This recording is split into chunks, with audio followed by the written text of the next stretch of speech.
My pleasure. Hello, everyone. Yossi Kaplan here, your friendly Toronto and Costa Rica realtor. And today I'm very excited to have David Comfort from Rise, Costa Rica with me. Hi, David. How are you doing, Yossi? I'm doing really well. I was very excited to discover Rise, Costa Rica, and then discover your name. And it looks like a very unique place and unique opportunity. And you seem to be a very unique person. So I would love to hear a bit about yourself and Rise, and then we'll take it from there. Yeah, my pleasure. So I have had a rather interesting journey through life to end up where I actually started, and that'll be more clear in a moment. But so my background is in finance. I worked on Wall Street for years and real estate development in New York City. And so I often get asked the question, like, how in the world did you end up in Costa Rica in a beautiful mountain valley creating a family focused community? And it was an incredible journey, and it really started for me with this realization that I received through a life coach that I engaged, that real fulfillment in my life would not come from accumulation, which is how I was defining success and happiness, was through accumulation of things and goals in that, focused in that area, and really around service to others. And so once that reframe happened, it was, well, how can I leverage my finance background and real estate development background to be of the utmost service to others? And right around that time, we became pregnant with our child, Kira. And simultaneously, this was like 2014, there was the freelancer movement was taking off in the United States, and you could see people starting to move geographically within the United States to optimize their quality of life. And it Right. just felt like the natural extension of that eventually, I wouldn't know exactly when, is that people would move around the world to optimize their quality of life because remote work was now something that was taking hold. I did not have a worldwide pandemic in my business plan to make that crystal clear to everybody that they could work, mostly work from home. But that was just the little nudge that so many families needed, to take action in their lives to optimize the experience they want. And so we are a family focused community because that is what I'm passionate about. And that's where we've placed our attention and focus here in Costa Rica. Amazing. When did you get to Costa? I mean, you must have been to Costa Rica before you purchased the land, right?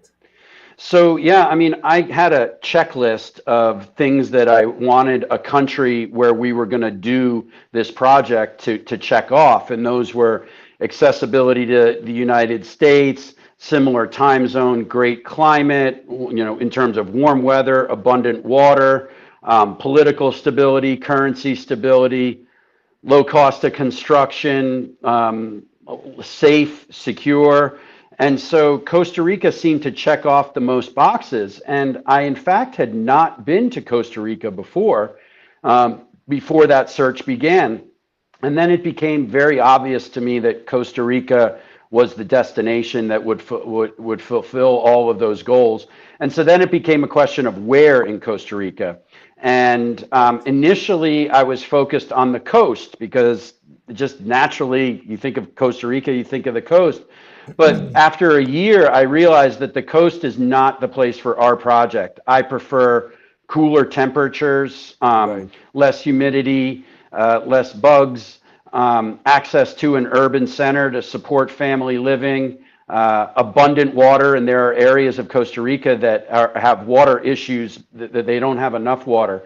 And I wanted to be near the ocean, but it wasn't a requirement to be on it. And so we're an hour Right. away in this beautiful mountain valley called Perez Zeledon. And how large is Rise? So the property itself is 800 acres, and it's located at just this perfect altitude where you do not need heat and you do not need air conditioning. And Right. so, which just helps to lower your cost of construction, saves energy wise as well. And it's with that much land, that much we can really do whatever we want. And it was an ambitious vision to create a school, a retreat center, a co-working studio, residences, an organic farm, and to get all of that on one property that doesn't feel congested. Right. Having this amount of land makes it really nice. Yeah. And you purchased that land in 2014 or We after? purchased it in 2016. So I identified it in 2015, and then we did a lot of work and due diligence. The former owner of this property has become an amazing friend and advocate for us in a new country. And that's important when you're going into a new country to develop, is to have people who can help guide you, Yeah. both in terms of design professionals and things like that, but also politically and legally and all of the things that you need to put in place so that Right. you have a smooth operation and so that you can offer an investment opportunity and a lifestyle opportunity for folks that feel safe and secure and very clear to them. Right. Yeah. And as two real estate guys talking, two finance majors talking, arts and finance. I think you too. Yeah. How did you find working with municipalities in Costa Rica, zoning permits? Like, was it an easy process? Now you're building, obviously. Yeah. Like, I think that's a major pain point for people that come to Costa Rica. They're very scared. Maybe not scared is the right word, but concerned. Yeah. Uh, would it be an easy process for them? Yeah, and rightfully so. And one of the beauties about and reasons for doing this project in Costa Rica is if you tried to get a property in the United States zoned for a school, as a farm, as a commercial operation, as residences, you'd never have it. You'd be in a battle with the local municipality for years, and they would just never allow that. So this was an opportunity for us to have a property that where you could do all of those things. And I've found working with the local municipality very easeful. One of the things that we like to do is instead of letting them find out about what we're doing, we invite them out and show them what we're doing and get their blessing ahead of time. And Very good. maybe they want to, hey, could you include this or could you do that? And I find that just transparent communication, upfront communication, helps to reduce missed expectations. And I find that not only in the development, but also in our like sales process, we are just very clear about what our principles and values are, who we're looking to attract, so that people don't end up at a place where they don't feel the sense of belonging that Right. we're inviting people to have. And so we thought about that and took quite a few years, to plan and put these things in place. And then we put in what is called our design and construction services program to actually assist people in what you were just referencing, the building, the materialization of Yes. their home Yes. here in Costa Rica. And Yes. yeah, that's been a real huge success, that program. Thank you. One of the things, David, that I've noticed first is you build your community space and the school first. Mhm. If I'm right, I mean, I'm just looking at the website. Tell me the Well, process of like it's a chicken and the egg. What do you start with yeah. to create this thing? I'm very curious about that. So actually, the very first thing we did was agriculture. Like we planted, and so that was the first steps that we took. And then we created the retreat center. So at that time, this was pre-COVID. I was envisioning that people would like sort of the outside world to come to them. And so having a retreat center where cutting edge knowledge and wisdom and excitement is coming right to your doorstep would be a real value add for the community. And so we started that about 5 years ago. We've been running that retreat center. Then we started the school because the school is the heartbeat of the community. Right. as a family focused community, like at least for me, the first thing is like our kids, right? We need to Right. make sure that our kids are on a path and have an environment that we love for them. And so that's why it was important to start the school first so people could come here, visit, put their kids in the school for a week, see how that feels to them, and then start to dream even bigger about living here. So we did that, and then now we did that within existing structures that already were on the property. And now we have just started the construction of the new school literally 2 weeks ago, while the children are in their provisional school on the property. But I joke about it being a provisional school because it is this epic location that overlooks the mountains. It's got a greenhouse right next to it and goats like right on the other side. It's like an amazing school, Waldorf school for our children. That's amazing. My daughter, which is around the same age as your daughter, maybe a year apart, not even, went to a similar Waldorf school in San Juan del Sur in Nicaragua. It was Hmm. a wonderful school on a farm that someone with a vision built, and it was absolutely wonderful. Um, but for those who don't know, maybe a couple words of what is a Waldorf school and how it's different than like the school you and I went to. Yeah, well, actually, I went to a Waldorf school in the Oh, 1970s. So, okay. and I went to traditional school as well. So, my father discovered Waldorf education in the 70s when he was working in real estate in New York City. And he Uh-huh. got so inspired by it that he left his career in real estate and became a Waldorf teacher. And at that time, there were hardly any Waldorf schools in the country. And so we actually had to move from New York to like in the countryside of Pennsylvania to attend Kimberton Waldorf School because my dad was teaching there.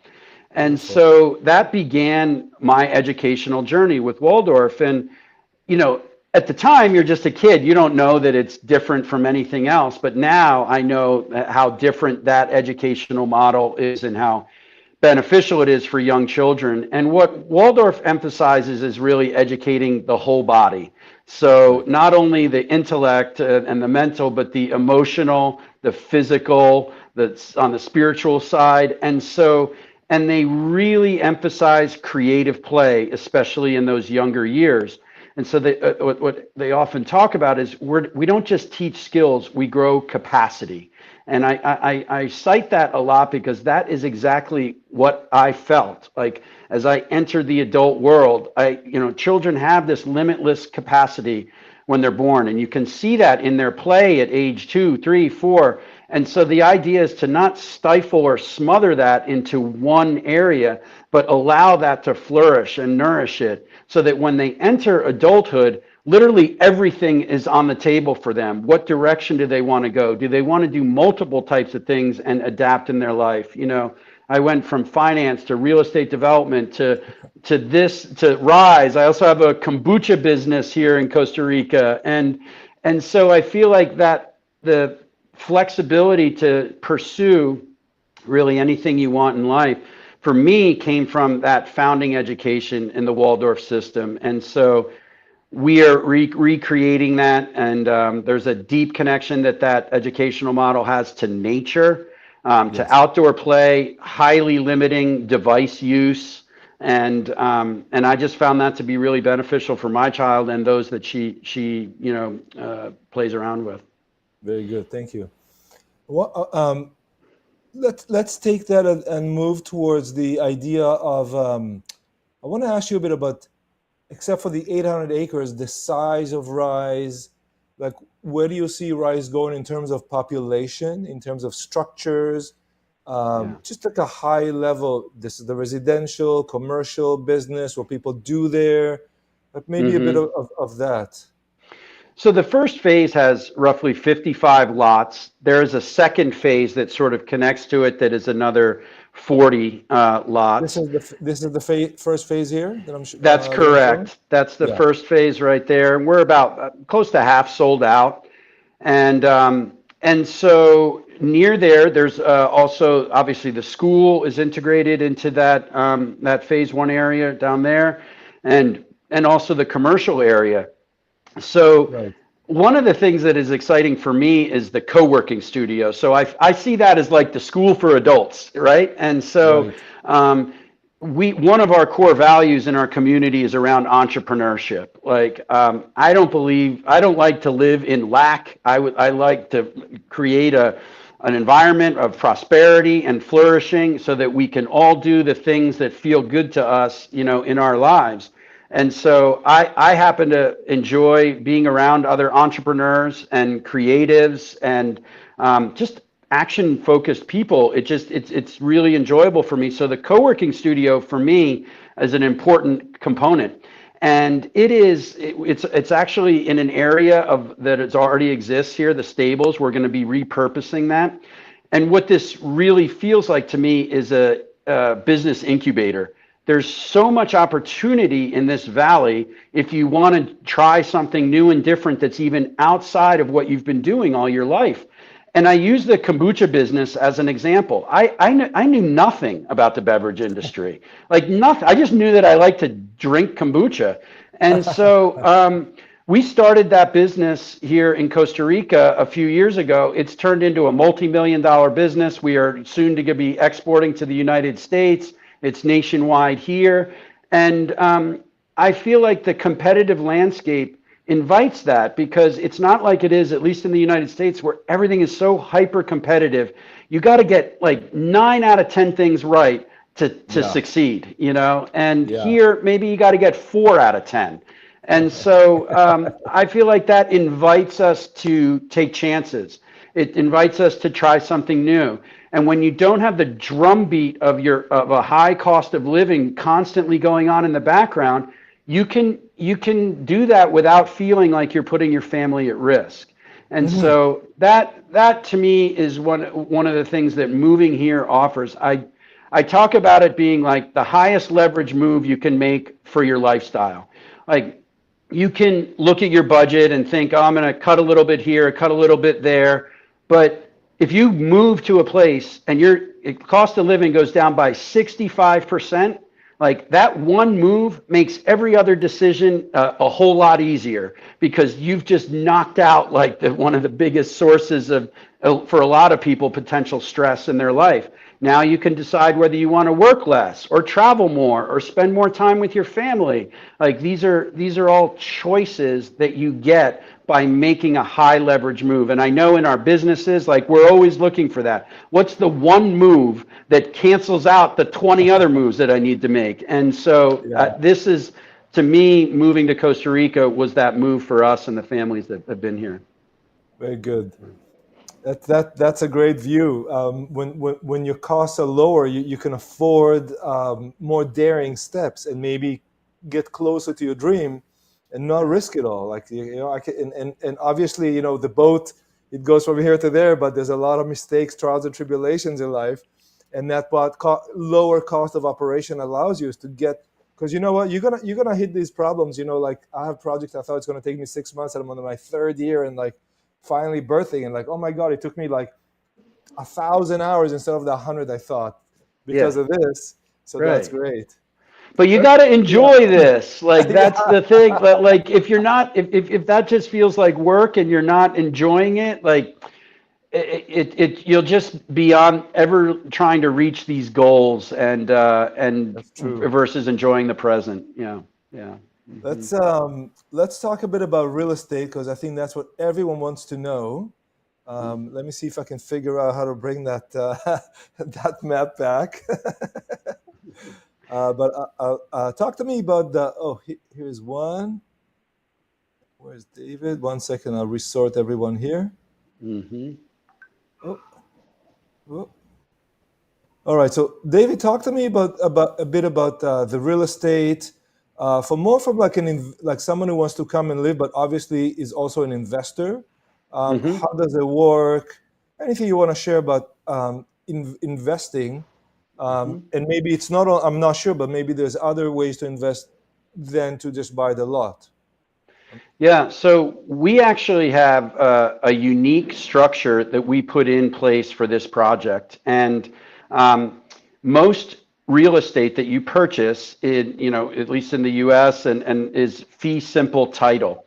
And in order for us to do what we wanted to do, we could not use the fee simple title real estate model. And why is that? Because it was important to us to have a community that you could completely control access in and out of the community. And we also wanted to be able to control the size of the lots. In our area, the minimum lot size was 2.2 acres for a fee simple title. And so if you did that, the lots would end up being $500,000 or more, and we'd be Okay, pricing out the very audience we're looking to attract. 1 second. Let's define for our audience what fee simple title is, in case they don't know. So that is the most common form that, when you get a deed, when you buy a property, there's a deed that transfers title to you and you own that property. What we have done here is done what's called a long-term land lease. So there are 99-year land leases that automatically renew after 99 years in perpetuity without having to pay more. So it walks, talks, and acts like you fee simple ownership where you own the land, but really what you're doing is you are leasing the land forever. And so that structure not only allowed us to have gated access, because if with fee simple, the roads that you see we've put in through the community, those would have had to be public. And we wanted those roads to be private. And so, like I said, this also gave us the ability to control the size of the lot, lower real estate taxes, lower transfer taxes, lower electricity bills. It had all kinds of benefits. And this is a model that, I thought of because it's occasionally used in New York City real estate and definitely in like London, where there are long-term land leases instead of the fee simple sales. So it was something that we explored and found all these advantages to it and had our legal team pursue it. And so that's the model that we use for our community. And it's been a really great setup. There's other advantages as well in terms of there's savings on infrastructure costs, and we can then just pass those savings right down to the buyers, so they get more value for their dollar. It is very easy to purchase real estate, or in this case, to lease real estate for long term in Costa Rica. It's not hard at all, and it's easy to transfer it down to your younger generation for estate planning purposes, or to sell. It's not a challenge here at all. Okay, great. And I'm going to jog. Another thing that I really liked is, let me share this tab. So this is again the map of, I guess that's your phase one, right? Yep. Okay. And how many more or less lots are in phase one? Roughly 55 lots in phase one, and they average about a little over an acre. An acre, okay. And so when people there's some sort of a interview process, right, to make sure there's a good fit, and they don't have to be family, right? They could be a single person working as well. That's correct. So we sell ourselves as a family-focused community because I just would like people to know that from a decision-making and governance standpoint, that is the lens that we will be looking at it from. But multi-generational communities are the best, and we do have buyers that have no children that have joined the community. I just want it, like, some people come to Costa Rica to retire and just have like peace and quiet and their own place in the mountains. And, we have children around, so there's not necessarily that sort of peace and quiet all the time. And I just wanted that to be upfront and clear. And you mentioned sort of how do we navigate that process? And every resident has at least one meeting with me. And the most important thing that comes out of that is me to communicate like my values and the community's values, and to make sure that all of this stuff is known in advance, so there's less chance that there's missed expectations. I think we all know that missed expectations leads to like the mother of all disappointment, regret, lawsuits, tension. And so the more that we can accurately communicate and let everybody know they can orient themselves around that. We are not for everybody. Like we clearly state our values so that Yeah. if those are not values that are important to you, that you can make the wise decision to say, you know what, this isn't the right community for me. I've often said we're not going to exclude, we're going to attract, and we do that by very clearly communicating our values. It's good. And I grew up in Israel where the small farming communities, and they're not all farm. A lot of them are, high tech guys in Israel. A lot of them are engineers. A lot of people don't have kids now. But when they live on these communities, there's some kind of a committee, and you have to pass an interview too with the committee. And I think and what they do it because the land is private, they can do it, right? Because the land is private. And then what happens is they try to create a community that the social structure will work together as best as possible. So I see this, and I Hmm. want to I want to bring your attention now to the designs. I really like the idea, if I understand it correctly, that you can pick a lot and you can pick a design. Is that correct? That's correct. How does it work? So this goes back to that design and construction services program. So, we're appealing to families, but even families can feel anxious about building in Costa Rica or any other foreign country. And so I asked myself, what can we do to maximally support people in this process so that they don't have to feel the anxiety or stress of that? And so what we did is we contacted four different architectural firms. And we said, we would like you to create at least 3 designs for our community. And we chose different architects with different architectural styles. And so they created these models that you can all see on the on the website there. And so one of the paths that you can take is where you choose your lot, you choose your house, and you go into what is called the RISE Standard Program. We help you in your final design decisions with the architect. So maybe you want to tweak a few things here or there.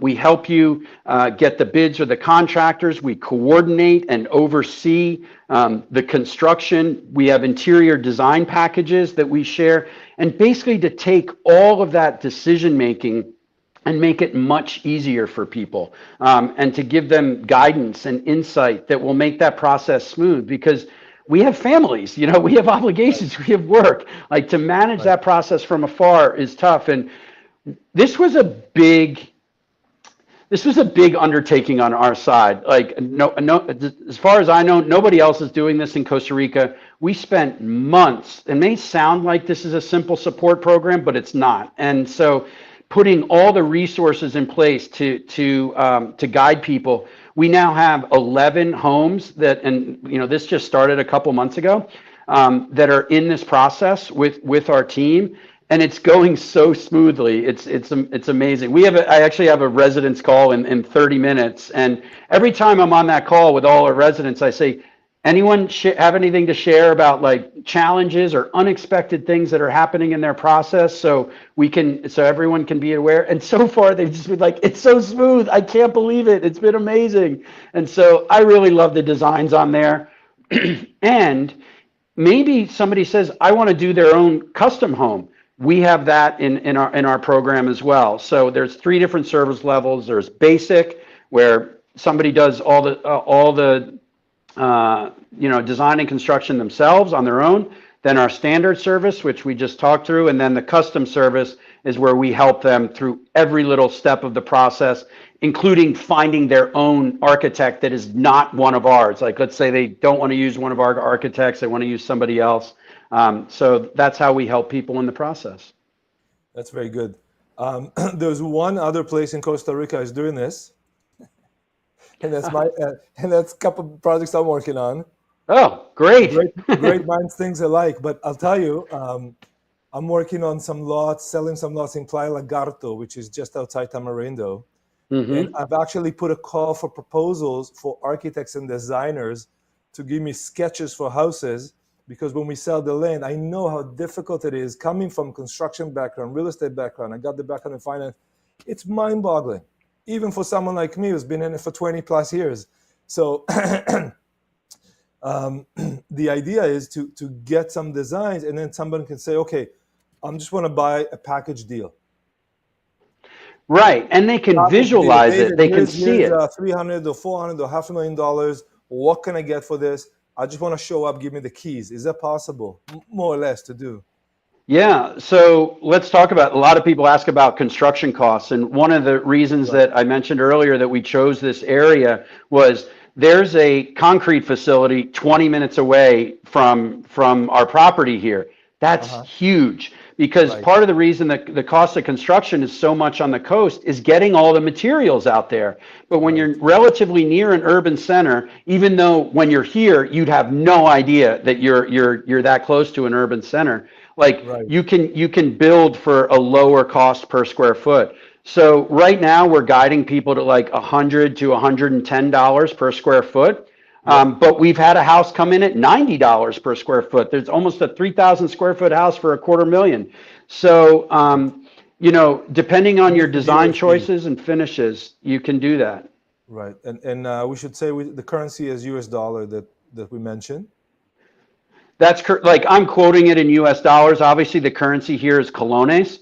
And ironically, like the colon has gotten super strong versus the dollar over the last year, which it's great for Local. the local population here. It's not as good for hospitality because they get paid in U.S. dollars and and they have to pay expenses in colones. But yeah, that's still those prices still hold up in this exchange rate environment. David, when thank you, David. When when somebody's buy a house, I know from my perspective and the people I work with, when they look for land, they look for houses. As Yossi, find me a house in Costa Rica, find me land in Costa Rica. Most of them just want a complete hands-off solution. They just don't have the time or the knowledge or the Spanish or the legal. It's just too much. When you say, and I'm asking questions that I was asked and pass them to you. Yep. Um, when you say it's say you say $110, $120 a foot, does that include the trimming? Does that include the appliances? Does that include the windows? Does it include like complete finished house, maybe without the furniture? But Yeah. like in Canada, when you buy a condo or a house, you get everything but the furniture. Like the fridge is going to be there, everything's going to be installed and warranty, everything. So that does not include the furniture. We have interior design packages so that and where you source those stuff in Uh-huh. country to priced out for people. But that's really the hard construction. It does include the windows and doors. Like it doesn't include appliances, Does not. but it does not include appliances. So you get a But shell. yeah, well, you have the kitchen done, The kitchen but bathrooms are included. yeah, yep, Yeah. and Well, it's important to know because some places in the world you have to bring your own toilet. right. It's true. No, you don't have to do that here. And there's a place called Golfito that's about 3 hours south of where we are. That's a tax-free zone. So you can go down there and you can buy KitchenAid or GE Profile or LG or Samsung. Like you can get good appliances here if you want. And another, if you have or want really high-end stuff, you could import them yourselves if you'd like. Sure. So give me an idea. Here's a gorgeous house. It's called the Colibri. It's Hmm. 225 square meter, about 2,400 square feet. Hmm. What are we looking? And it's a gorgeous house. It's very California-like, actually. Hmm. There are a lot of nice So touches of modern and Bauhaus. But tell me, in terms of numbers, what can someone expect to pay for land and house like this, and how long would it take to deliver? So our lots range in price from roughly $130,000 to around $220,000. That depends on size. That depends on topography, view, that kind of thing. And then, so for this house, you would expect to have that for under $300,000, completely done. And With the so land, yeah, no, no, no, no, on the construction. the So in house. my mind, like what I was targeting is like, can we get people into houses for 350 to $500,000 all in, land and house? Yes. depending on which lot. That was sort of the demographic that I had in mind. Now, can you do it for less than 350? Yes. Can you do it for more than 500? For sure. Always. But that was the lens when I was even pricing lots. I was thinking, okay, if this lot has steeper terrain and might be slightly more on the cost of construction, maybe 10%, let's get that lot price lower. So in my mind, like I had this, 350 to $500,000 number in mind of what people would want to spend to move here. Very good. Um, can people rent their houses out? They can, but they cannot Airbnb. And so we have a 1 month minimum rental period. And that's so that we make sure that we're a permanent community mostly. The people that are buying houses here are moving here permanently. And so we didn't want like transient traffic coming through the community because and that goes back to making decisions around family. The kids are walking to school. The idea here is for them to be outside and as much as they want. And so it was to make the community as safe as it can be. Thank We you. are in an amazingly safe location, one in Costa Rica, and then two even within Costa Rica.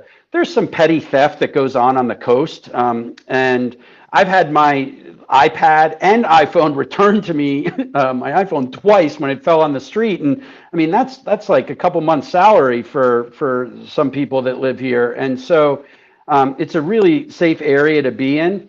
And so that's why, we wanted a community that is open to people of different financial profiles, meaning maybe they can't afford to buy, but they'd love to rent. And so we'd love the long-term renters as part of the community, but having, a week here or 2 days there, something like that is not as ideal. Very good. David, my next call is here. Came a little Okay. early. All So right. we'll wrap it up with this. Thank you so much. You really, I love the design. I have so many more questions. But for now, I think you really piqued my interest and my appetite. So I want to Awesome. thank you very much for your time today and for your dedication. And I think it's an unbelievable. This is the future of living for humans. I really do believe that. I believe that So as well. And I wish thank you you all so much. I wish you all the best, and I have a feeling we'll be speaking again. Fantastic, Yossi. Have a wonderful day.